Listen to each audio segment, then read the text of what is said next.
Me acuerdo que me dijiste, no, yo renuncié al partido hace Bueno, unos meses después. sí, pero el partido igual Desapareció. sí, se disolvió con el final de las elecciones al no llegar al porcentaje, aunque hay un proceso ante el Tribunal Electoral en el cual existen evidencias de que el FAT sí tenía los votos suficientes para Para llegar al mantenerse dos de por partido. ciento, ¿no? Y ese es un proceso que el Tribunal Electoral ha alargado hasta el día de hoy, la Fiscalía Electoral, para ser preciso. Así es. Bueno, Richard ha sido seleccionado por parte de la profesora Maribel Gordón como su candidato a la vicepresidencia. Que tú estás muy cerca de los 35, es decir, los cumpliste hace muy poco. Ese es un elogio, tengo 41 años. Ah, bueno. 41 años.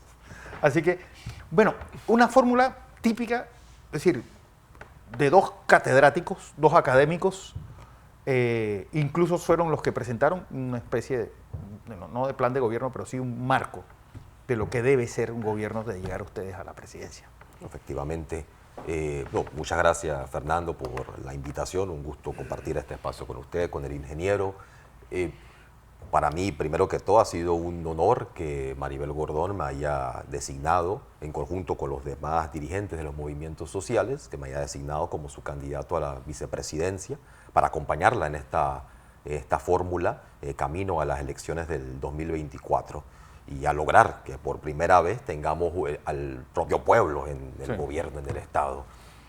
Maribel es una mujer de convicciones firmes. Bueno, es la única persona que ha sido dos veces candidata a vicepresidente. Efectivamente, ella ha sido dos veces candidata a vicepresidente. Y yo creo que el pueblo panameño entero puede reconocer los aportes, el dominio que tiene respecto al manejo de la economía, la conducción del Estado. Y yo reconozco que es una responsabilidad importante la que se me ha asignado de acompañarla y de poder materializar esos anhelos de las grandes mayorías de tener finalmente un gobierno que responda a esos intereses del pueblo panameño. Y creo que es importante destacarlo, ¿no? No es simplemente individualidades, Maribel o yo, es un proceso. Incluso el propio plan es un plan que ha sido construido con distintos sectores y es un plan también que está en construcción, que es abierto, porque lo que se busca es seguir incluyendo a distintos sectores de la sociedad en la construcción de ese plan para la vida digna. Pero el núcleo del plan ya está efectivamente construido. Maribel lo presentó el miércoles pasado, es el plan para la vida digna. Es un plan que tiene como eje rector el ser humano en armonía con la naturaleza. Esto significa cómo podemos satisfacer las necesidades de vida de todas y todos los panameños en una forma que no destruya a la naturaleza, los ecosistemas, la biodiversidad. Que los retos que tenemos en la actualidad son de alcanzar el bienestar social, pero también que sea con justicia ambiental. Y para eso el plan está proponiendo que no podemos seguir con esta obsesión con el crecimiento, porque crece la economía, pero también crece la pobreza, crece la concentración de la riqueza en pocas manos, en pocas regiones, en pocas actividades económicas. Se está hablando de desarrollo, ese desarrollo económico que es vital. ¿Cómo se alcanza ese desarrollo? Eso se alcanza potenciando los sectores productivos de la economía, la industria, la agroindustria, la agricultura, lograr desarrollar esas capacidades, esas potencialidades productivas del país. Este ha sido el camino al desarrollo de todo país que ha logrado superar el atraso en el mundo. Y esto nos permitiría, por un lado, generar empleo digno, con salarios justos, empleo estable, de calidad, que es lo que no se encuentra hoy en el mercado laboral panameño, lograr potenciando la agricultura, implementando una mayor coordinación, una relación más armónica entre productores y consumidores, evitando a los intermediarios que especulan, estos intermediarios oligopólicos que hoy en día encarecen los alimentos, lograr asegurar que hay alimentación saludable, sana para todos los panameños, ¿no? Así que, porque hay algo que me llama la atención, el otro día que estaba leyendo el plan de la vida digna, y bueno, la receta: aumento de salarios, impuestos progresivos, redistribución de riqueza, control de precios, impuestos a utilidades no distribuidas. Sí, casi el decálogo de los gobiernos progresistas latinoamericanos. Hay algunas medidas que han implementado otros países latinoamericanos, particularmente este énfasis en la industrialización, la progresividad tributaria, es muy importante. Nosotros tenemos un país donde la evasión de impuestos tiende a rondar entre el 60 y el 70%, y esto denunciado por la propia DGI, ¿no? No son datos sueltos. Así que es importante, por un lado, aumentar la recaudación, mejorar la eficiencia de esa recaudación para que no sean los asalariados, los consumidores los que estén cargando con los impuestos, porque son quienes cargan con las personas naturales cuando su propio del trabajo, que ellos no pueden evadir impuestos sobre la renta, y los consumidores con el ITBMS. Pero se necesita pues que haya una progresividad. Esto sí, esto implica que quienes más ganen sean quienes están pagando por relativamente mayores impuestos, que es, nuevamente, tampoco es una fórmula descabellada. Esto es la política tributaria que han implementado los países que han logrado mayores niveles de avance. José. Primero, un placer tenerte a ti con nosotros en la mañana de hoy. Te reconocemos en ti un joven profesional preparado y uno frente a muchachos como tú de talento. La única cosa que nosotros hacemos es hacerle referencia al talento. De manera que cualquier pregunta que te haga simplemente es para extraer de ti, para la audiencia, el mejor pensamiento para que se forme un mejor ciudadano. Fíjate, te voy a dar dos ejemplos y te voy a hacer una preguntita. En Chile, el presidente Boric, que llegó con un esquema parecido a este que acaba de leer Fernando, no ha podido pasar una reforma tributaria y como consecuencia no tiene ingresos para hacer lo que él dice que iba a hacer. En cambio, en Colombia, el presidente Petro, que llega con una alianza de izquierda, resuelve positivamente una alianza con el centro derecha del Senado y la Cámara, y logra pasar la reforma tributaria como el primer y único triunfo. Pero después, fíjese los dos, uno no tiene y no puede, el otro tiene, y entonces presenta un paquete de reformas en salud, en laboral, en la reforma de seguro social, que es rechazada. Entonces, Petro no entendió lo que era la correlación de fuerzas para poder hacer un cambio. Y el señor Boric se entretuvo en el primer año en una reforma estructural de la Constitución, que la perdió. Y ahora no tiene dinero. Entonces, mi pregunta es esta. ¿Cómo piensan hacer ustedes en Panamá ahora cuando nosotros tenemos una economía abierta?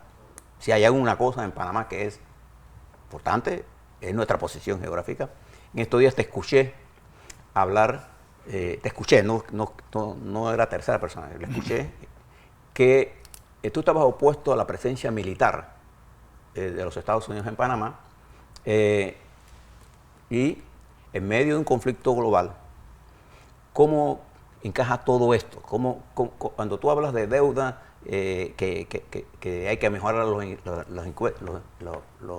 ingresos y que hay que poner nuevos sistemas impositivos, ¿qué realmente estás pensando y cuál es la opinión tuya de tu colectivo con respecto a nuestras relaciones internacionales, nuestras relaciones con los Estados Unidos y con Rusia, y esta complicada situación que Chomsky llama una especie de colaboración de un sector de la izquierda que ve en Maduro un revolucionario cuando en realidad Maduro es un gobierno autoritario, explotador de su pueblo?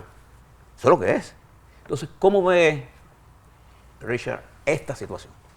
Bueno, abordo yo creo que son tres distintas preguntas, yo diría, ¿no? La primera es de tipo político, ¿no? Cómo construir las mayorías necesarias para tener gobernabilidad, ¿no? Que es un desafío de todo gobierno, ¿no? No solamente de gobiernos progresistas en la región. Yo creo que para eso es importante dos elementos, ¿no? El primero vendría a ser que se presenta un plan con prioridades a mediano y largo plazo, no son simplemente medidas inmediatas.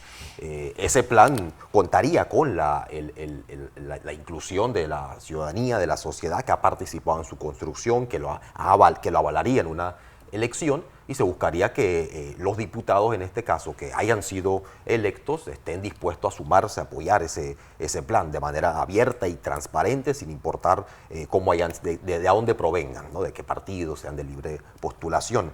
Pero otro elemento, y lograr eso requiere sin duda inteligencia política, la inteligencia política para poder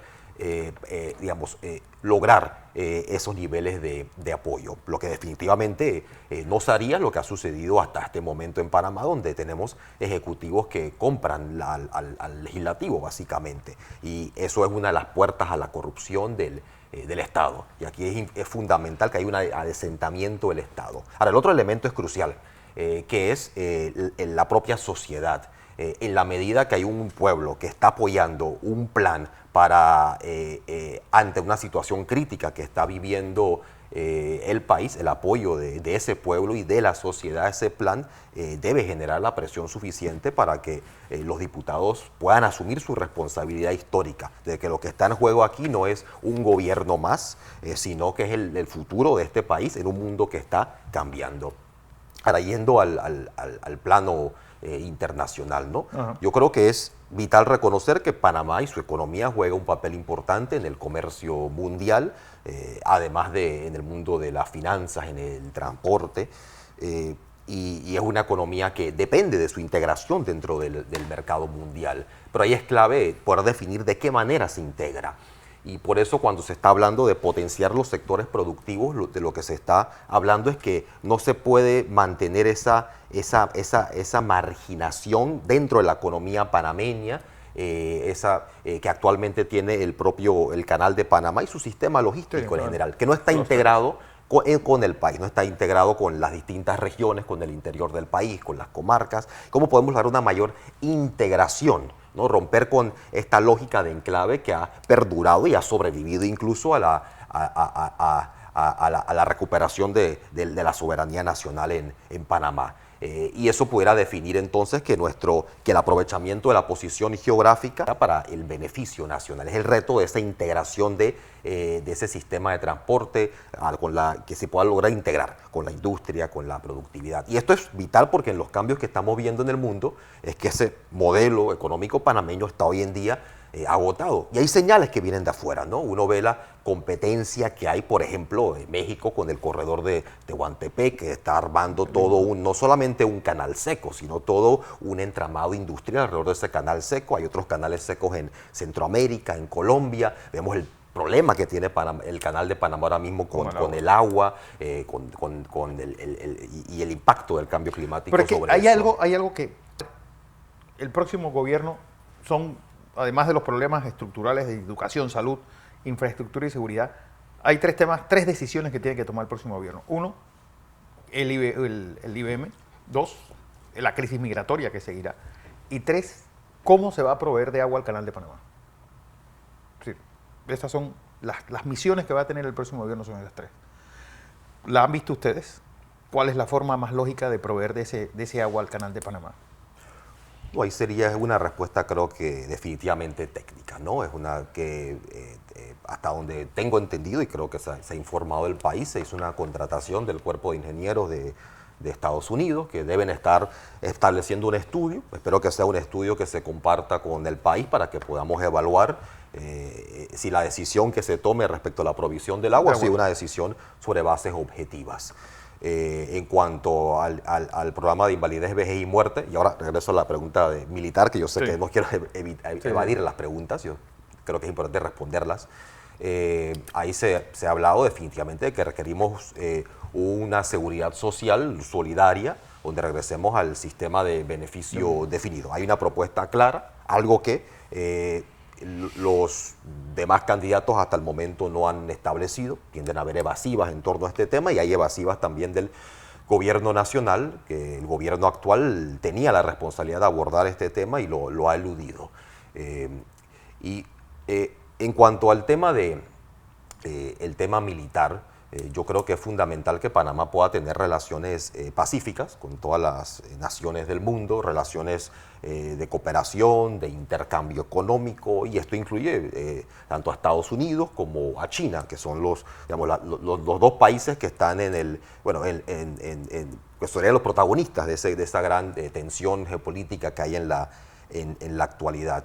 Y esto sin duda, como una economía que depende de ese mercado mundial, sin duda le beneficia tener estas relaciones. Pero creo que esas relaciones no deben pasar por ningún tipo de injerencia ni presencia militar dentro del país. Somos un país que en su reforma constitucional del 94 eliminó al ejército. Es algo que hay personas que están en desacuerdo, otras que están en acuerdo, pero esa es la realidad de este país. Es un país que no tiene ejército, es un país neutro a partir del propio tratado, constitucionalmente incluso, con las responsabilidades que tiene por el funcionamiento del canal.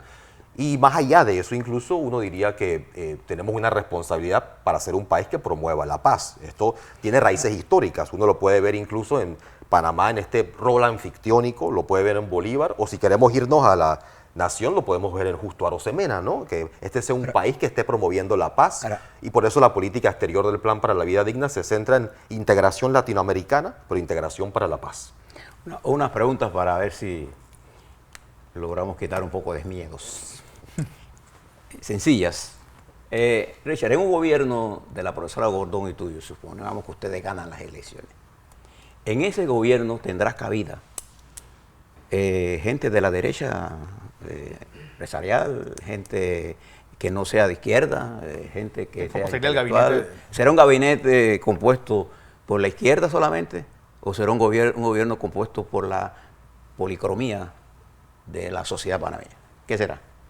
No, durante la campaña del proceso de recolección de firmas, Maribel ya ha hecho una invitación a distintos sectores de la sociedad, incluyendo a los pequeños y medianos empresarios, pero también a los industriales, ¿no? Ella ha hecho esta invitación a que se sumen al proyecto, incluso a este proceso de construcción del Plan de la Vida Digna, que como mencioné es participativo, es abierto.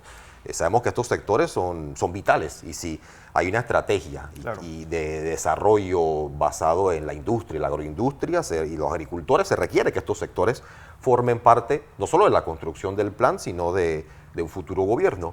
Y sabemos también, además de eso, que hay una gran cantidad de técnicos, de especialistas de suma capacidad en este país. Muchos ya están dentro del Estado, otros no están ahí, que deben formar parte de la gestión pública, más allá de cuáles sean sus ideas particulares, siempre y cuando estén de acuerdo con la visión de ¿Habrá gente de derecha en el gobierno o no? Eso es lo que es mi pregunta. Porque fíjate, Petro comenzó el gobierno con ministros del centro derecha. El ministro de Educación, Alejandro Gaviria, fue uno de los primeros que echó.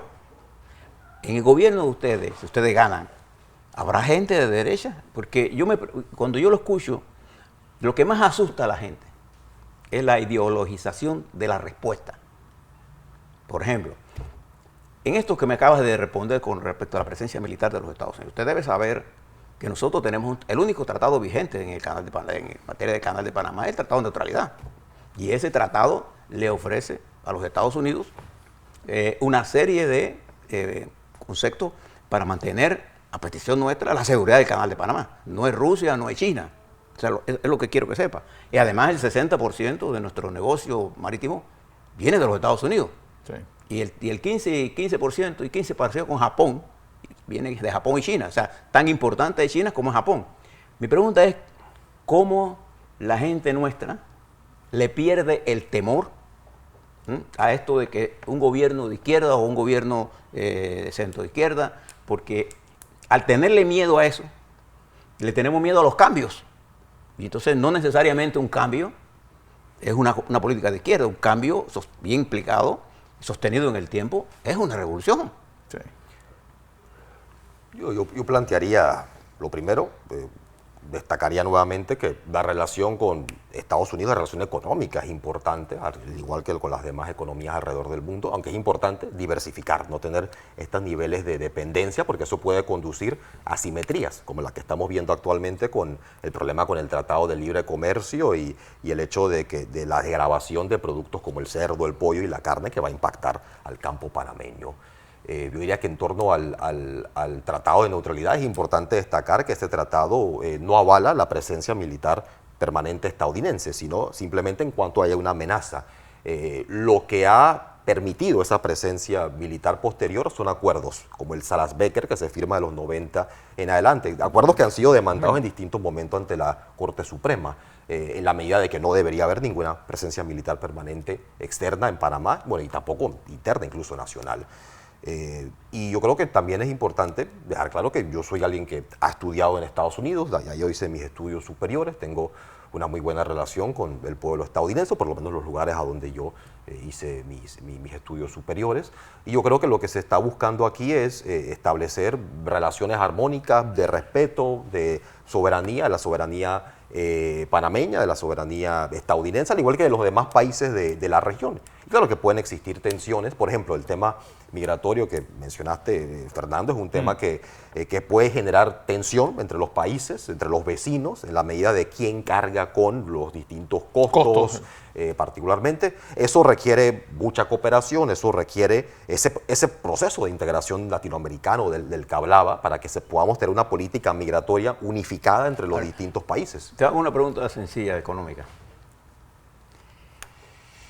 Una de los problemas que tenemos nosotros en Panamá es la baja productividad de la mano de obra, que se resuelve con una mayor intensidad de capitales, ciertamente, pero también se debe resolver con la modernización del Código del Trabajo. ¿Usted piensa que el Código del Trabajo debemos meterle mano para que elevemos la productividad o eso es intocable?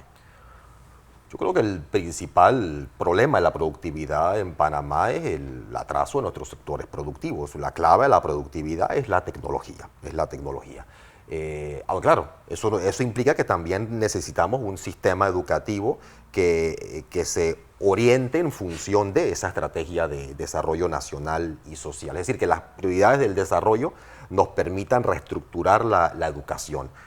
Para que sea una educación que debe ser pública, que debe ser gratuita, que debe ser científica, muy importante, que debe ser laica. Una educación que genere las bases para que los panameños puedan participar. Y que debe ser laica.